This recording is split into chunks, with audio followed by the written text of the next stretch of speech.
Well, since I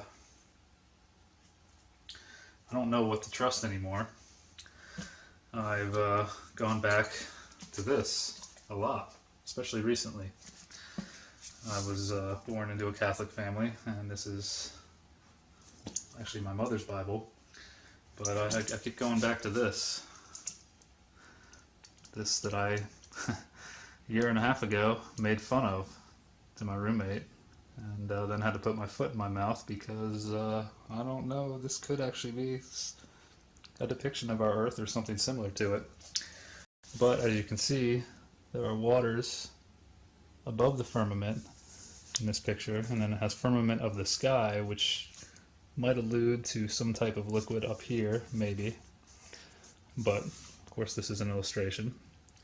So I'm using this as my basis for now, because I've been pulled back to Christianity in so many different ways in the past few months.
made the firmament and divided the waters which were under the firmament from the waters which were above the firmament. And it was so. Genesis 1:6-7. The one who built his upper chambers in the heavens and has founded its vaulted dome over the earth. He who calls for the waters of the sea and pours them out on the face of the earth. The Lord is his name. Amos 9:6. Pitcher, steroid, Santa Claus, kicks and deals.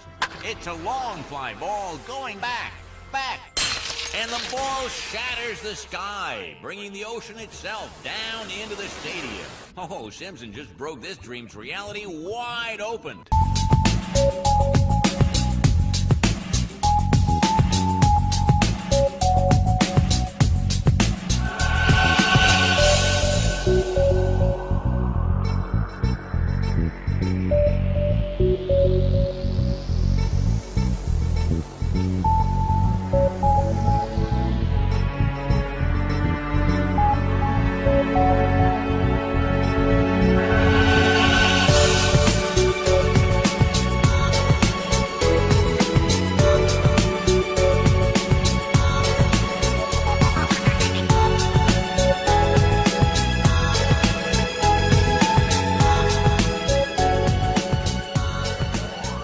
Known depictions of the Earth, it's always been flat and enclosed by a dome. The Egyptians, Norse, Hindus, Mayans, Incas, Navajos, Hebrews, etc. all knew that the Earth is flat and covered by the firmament, which is basically an impenetrable barrier encapsulating the flat plane. The flat Earth model dominated for thousands of years. It wasn't until 1543 that Nicholas Copernicus proposed the heliocentric model of the universe. But even with that, flat earthers and the flat earth model still went strong all the way up into the 1900s.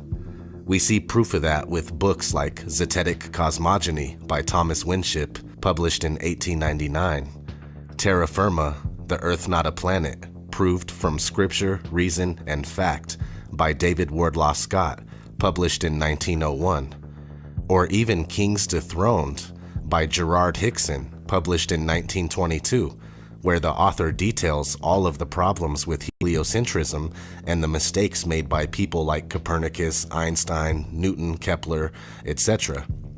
So we see from the beginning of time all the way until the 1900s, the flattened stationary Earth was going strong. In all honesty, flat Earth has never died. But for the sake of this video, we'll say up into the early and mid-1900s. In a magazine from August 1931 called Popular Science, explorer Auguste Piccard went on record stating, "It seemed a flat disk with an upturned edge after ascending 10 miles high on a balloon." 10 miles is only a little over 50,000 feet. Today we have balloons going up to 121,000 plus feet, which is almost 23 miles, and the Earth still shows nothing but flatness. Not to mention, the horizon remains at eye level at that height, something that would not be possible if the Earth was a sphere.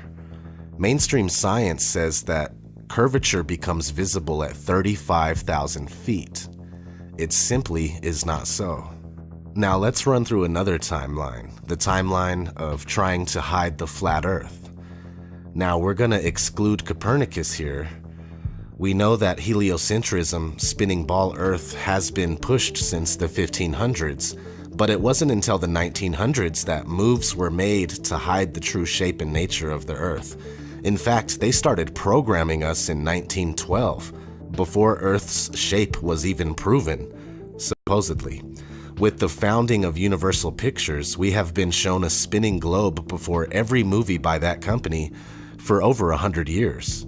But anyway, that started in 1912, and we kept cruising, and in 1946, we have Operation High Jump, where an expedition to Antarctica was led by Admiral Richard E. Byrd.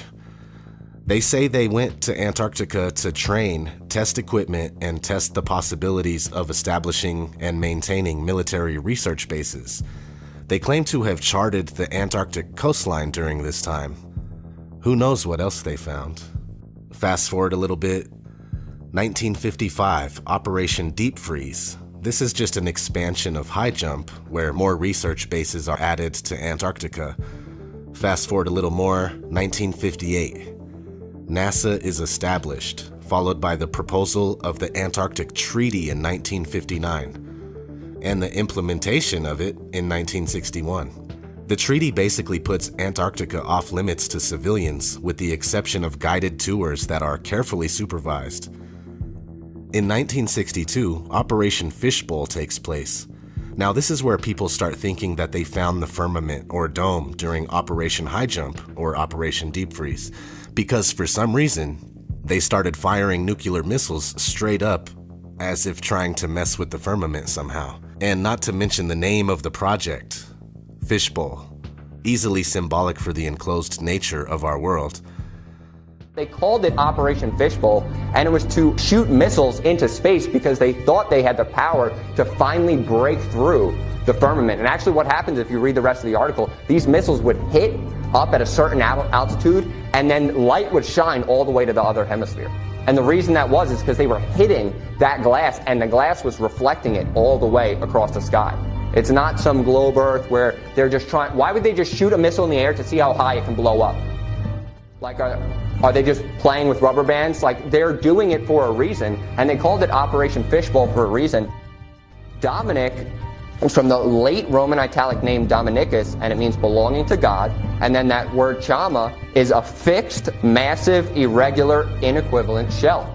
So they originally called it the shell belonging to God, but then they just termed it Operation Fishbowl. Okay, so the same year, 1962, JFK gives his famous "We choose to go to the moon" speech. Now, I think all of these events tie into these guys finding out about the true disposition of Earth, including the crystalline canopy that we can't get past. Keep that in mind. They know we are trapped in and we can't leave, and they choose to pretend like we can leave, which comes back and bites them in the ass later. We'll get there, but let's continue. 4 years later, 1966, Lunar Orbiter 1 captures the supposed first ever picture of Earth from deep space. 2 years after that, in 1968, Apollo 8 captures this. In 1969, they capture this after Apollo 11 lands man on the moon for the very first time. And in 1972, on their sixth and final trip to the moon, we get one of the most famous pictures of all time, the blue marble. These alleged pictures of Earth, especially 1972's blue marble, are the entire reason behind pretending to go to the moon in the first place. The spherical Earth, flat Earth debate is over. All the ancient cultures of the world and all of the authors writing flat Earth books well into the 1900s are incorrect. The Earth is not flat. NASA has proved it. It's over. You live on a spinning ball, just like Universal Pictures predicted. Only one problem with that. It's now 2017. Curvature cannot be detected by anyone on Earth.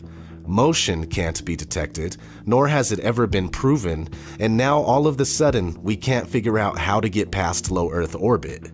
Early in the next decade, a set of crewed flights will test and prove the systems required for exploration beyond low Earth orbit. NASA's next spacecraft, already being built and tested across America, will do those things and more. This is the spacecraft that's going to take humans to explore the solar system. It's the next big step for NASA in exploration.